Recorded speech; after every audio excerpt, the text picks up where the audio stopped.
Hello everyone, welcome to back my channel. आज हम लोग पढ़ने वाले क्लास 10 के मोस्ट वीवीआई क्वेश्चन। मोस्ट है ना, मोस्ट वीवीआई क्वेश्चन।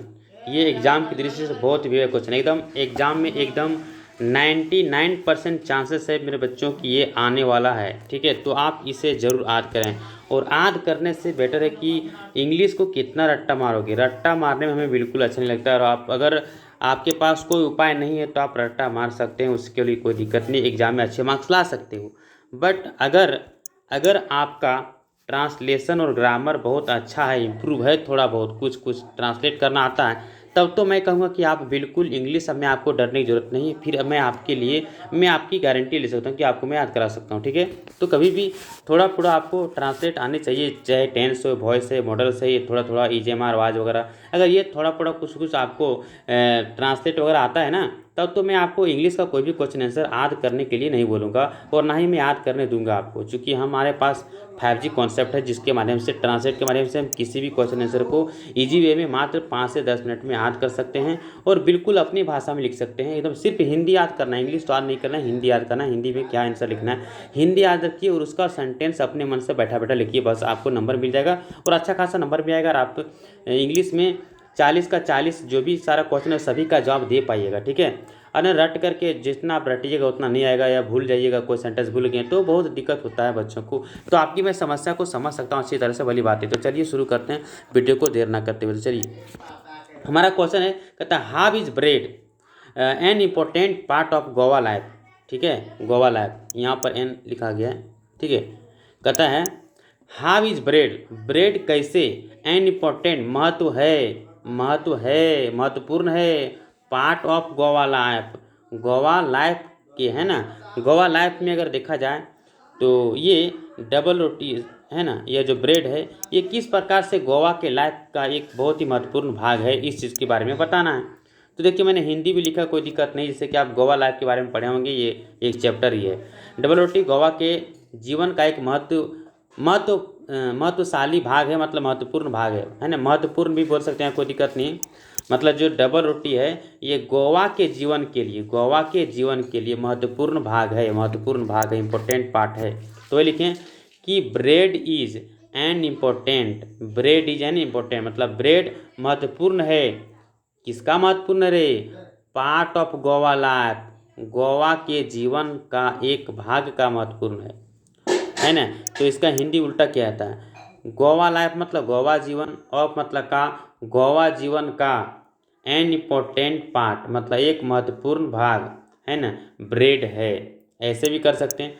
तो bread is an important, bread महत्वपूर्ण है, part of Goa life, Goa life के एक भाग का। ठीक है, गोवा जीवन के एक महत्वपूर्ण भाग है।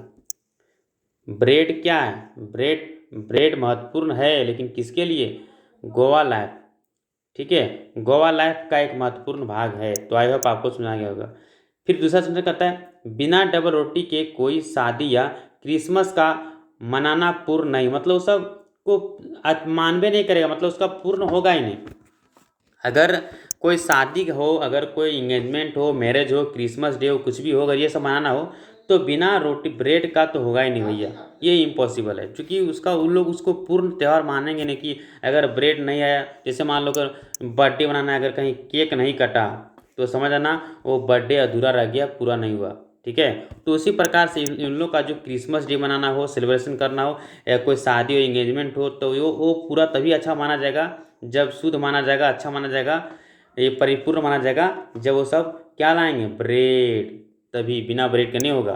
तो वही दूसरा सेंटेंस लिखा है कि बिना डबल रोटी के कोई शादी या क्रिसमस फेस्टिवल तो लोग मनाना उसको पूर्ण नहीं समझते हैं। कहता है नो मैरिज, और इसको आप यहाँ से ऐसे लिख सकते हैं, लिखा है बिना डबल रोटी के, इसको ऐसे आप ऐसे भी लिख सकते हैं कि विदाउट ब्रेड, यहाँ शुरू में लिख सकते हैं विदाउट ब्रेड, ऐसे भी इसको पहले भी रख सकते हैं यहाँ पर कि विदाउट ब्रेड, बिना रोटी के, नो मैरिज, विदाउट ब्रेड बिना रोटी के, नो मैरिज नो शादी, है ना, no Christmas celebration are complete. ठीक है, विदाउट ब्रेड बिना ब्रेड के, नो मैरिज, है ना, मतलब कोई शादी, और मतलब या क्रिसमस सेलिब्रेशन, चाहे क्रिसमस का सेलिब्रेशन और त्यौहार मनाना हो तो आर कंप्लीट नहीं माना जाता है या नहीं है।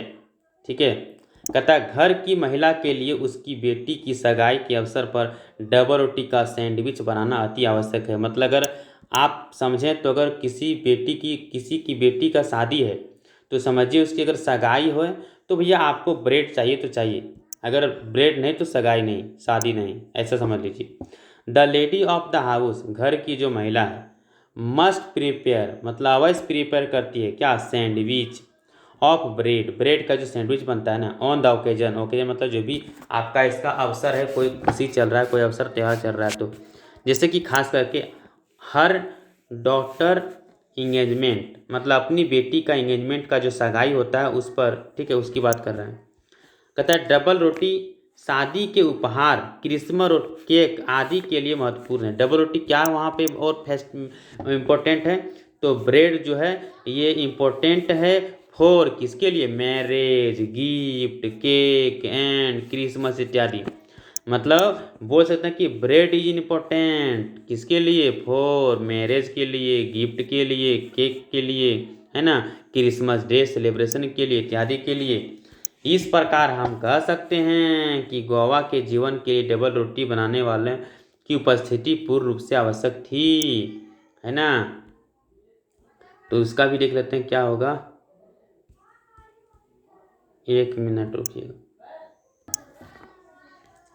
कहता है इस प्रकार से, इन दिस वे, इस प्रकार से, थोड़ा सा छोटा कर लूँ, दिख नहीं रहेगा।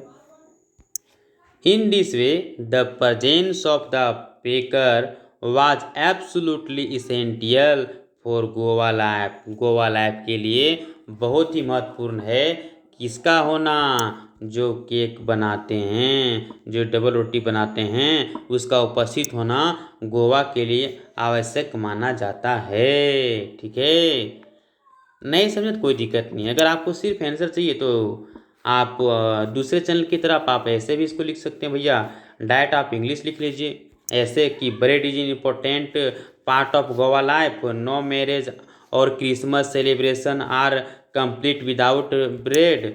फिर आगे पढ़िएगा, फिर मिलेगा the lady of the house must prepare sandwich of bread on the occasion of her daughter's engagement. फिर आगे पढ़िएगा, इसको लिख लीजिए कॉपी में, bread is important for marriage, gift, cake and Christmas celebration इत्यादि। फिर इसका आगे लिखिएगा in this way the presence of the baker was absolutely essential for Goa life. अगर आपको नहीं समझना है, रटना है, तो इस प्रकार से ये इंग्लिश है, इसको इंग्लिश डायरेक्ट ऐड कर लीजिए। अगर आपको समझना है पहले हिंदी में कहानी समझिए, जो कि मैं हिंदी बता दिया हूँ, ये हिंदी पहले समझिए, फिर उसको धीरे धीरे इंग्लिश करने की कोशिश कीजिए, कुछ ना कुछ ज़रूर आएगा, कुछ ना कुछ धसेगा, ठीक है, दिमाग का बत्ती जलेगा। डबल रोटी गोवा के जीवन के लिए महत्वपूर्ण भाग है, तो डबल रोटी का हो गया ब्रेड, तो bread is important part of Goa life, ऐसे करके कर सकते हो, है ना। कहता है नो मैरिज मतलब शादी नहीं होगा या क्रिसमस सेलिब्रेशन नहीं मनाया जाता यार कंप्लीट पूरा विदाउट ब्रेड, बिना ब्रेड के, ठीक है। ऐसे करके ना आप इंग्लिश को हिंदी करके पढ़िएगा। The lady of the house, अगर घर की महिला की हम बात करें, मस्ट प्रिपेयर, है ना, मस्ट प्रिपेयर मतलब बनाना, बनाती है, क्या बनाती है, सैंडविच बनाती है ऑफ ब्रेड का, है ना, कौन खुशी में, ओकेजन अवसर पर, कौन खुशी अवसर पर, अपनी बेटी की सगाई पर, on her engagement, daughter engagement. Double रोटी उपहार के लिए, शादी के उपहार हो, क्रिसमस हो, केक हो आदि के लिए महत्वपूर्ण है, वही लिखे हैं। Bread is important for marriage, gift, है ना, cakes and Christmas celebration ETC. इस प्रकार से इन दिस वे, इस प्रकार से हम कह सकते हैं इन दिस वे द प्रेजेंस मतलब उपस्थित होना किसका, बेकर का, वाज एब्सोल्युटली एसेंशियल एकदम अति महत्वपूर्ण जरूरी है गोवा लाइफ के लिए। आई होप आपको समझ में आ गया होगा, अगर समझ में आ गया होगा तो ठोको लाइक और बोलो यस सर, और करो अधिक से अधिक शेयर और बोलो नेक्स्ट वीडियो के लिए तैयार हो। तो अपने दोस्तों को अधिक से अधिक शेयर करें, कम से कम इतना शेयर करो कि आपके कम से कम 10 से 20 दोस्त, जो भी आपके दोस्त होंगे, वो उस तक वीडियो पहुंच जाए और वो भी इसे देख करके सीखे और पढ़े और इसका भी एग्ज़ाम अच्छा जाए।